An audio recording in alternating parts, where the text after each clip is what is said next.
ಓಂ ನಮೋ ಭಗವತೆ ವಾಸುದೇವಾಯ. ಶ್ರೀಶುಕ ಉವಾಚ.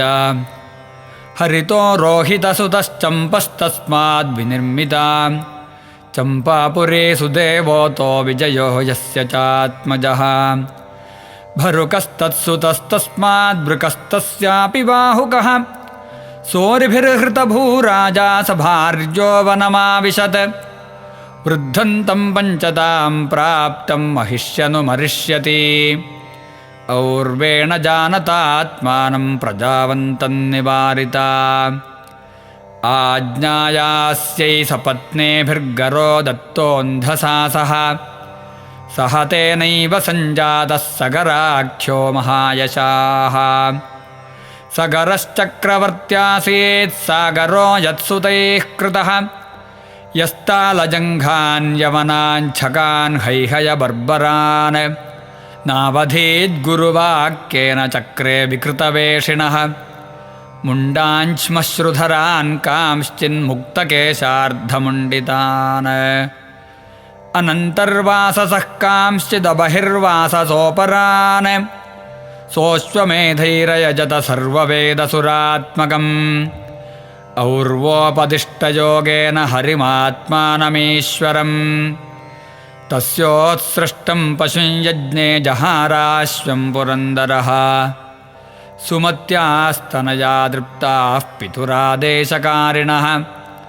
ಹಯಮನ್ವೇಷಮಾಣಾಸ್ತೆ ಸಮಂತಾನ್ಯಘನನ್ಮಹೀಂ.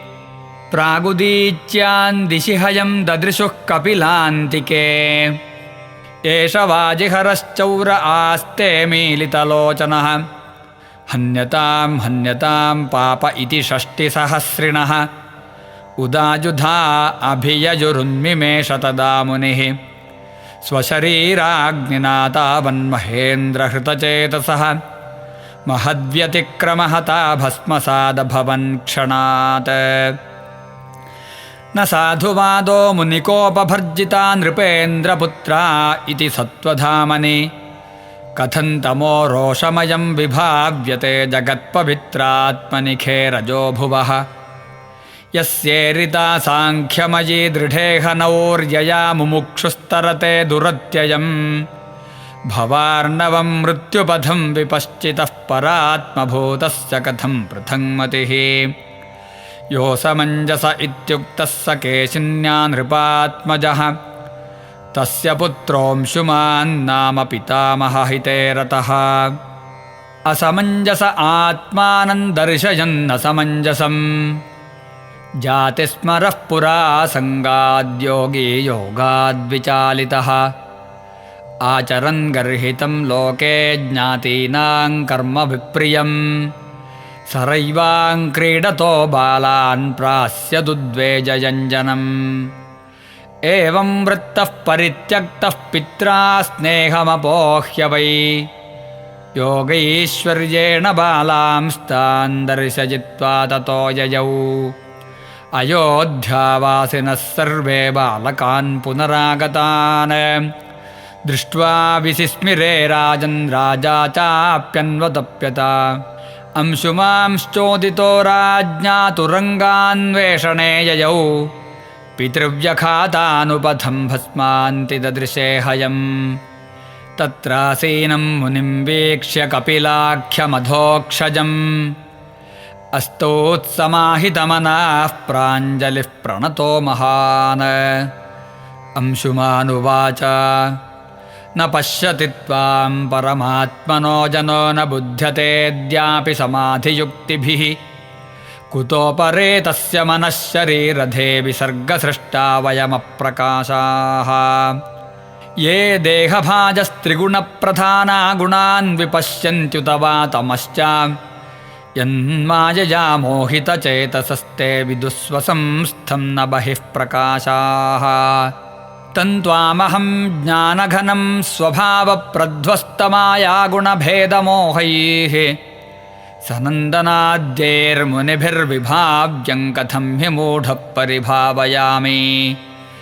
ಪ್ರಶಾಂತಮಾಯಾ ಗುಣಕರ್ಮಲಿಂಗಮನಾಮರೂಪಂ ಸದಸದ್ವಿಮುಕ್ತಂ.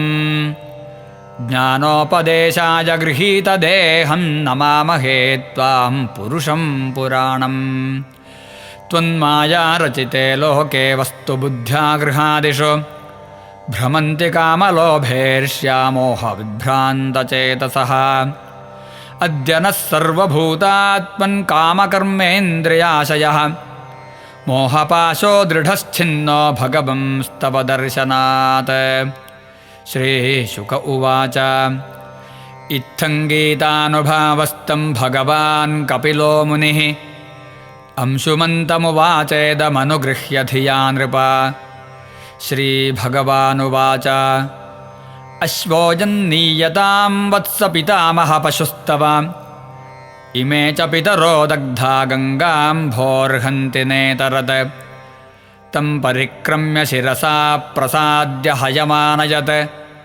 सगरस्तेन पशुना क्रतुशेषं समापयत् राज्यमंशुमतिन्यस्य निःस्पृहो मुक्तबन्धनः और्वोपदिष्टमार्गेण लेभे गतिमनुत्तमाम् इति श्रीमद्भागवते महापुराणे पारमहंस्यां संहितायां नवमस्कन्धे सगरोपाख्यानेष्टमोऽध्यायः। सर्वत्र गोविन्दनामसङ्कीर्तनं गोविन्द गोविन्द।